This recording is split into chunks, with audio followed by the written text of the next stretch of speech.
ईरानी सिपाह सालार general Moosvi ने कहा है कि नेतन्याहू को घुटने पर लाने तक जवाब देते रहेंगे। इजराइल के खिलाफ ताकत के साथ कार्रवाइयां जारी रहेंगी। जनरल मूसवी ने कहा है कि ट्रंप की जंग में शमूलियत नेतन्याहू को बचाने की कोशिश है। एक वीडियो बयान में जनरल मूसवी ने कहा है कि नेतन्याहू खित्ते में अमेरिका की नाकाम प्रॉक्सी है। ईरानी सिपाह सालार जनरल मूसवी ने कहा है कि नेतन्याहू को घुटने पर लाने तक जवाब देते रहेंगे। इजराइल के खिलाफ ताकत के साथ कार्रवाइयां जारी रहेंगी।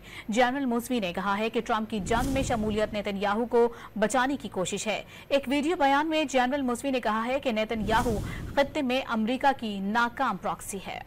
ईरानी सिपाह सालार जनरल मूसवी ने कहा है कि नेतन्याहू को घुटने पर लाने तक जवाब देते रहेंगे। इजराइल के खिलाफ ताकत के साथ कार्रवाइयां जारी रहेंगी।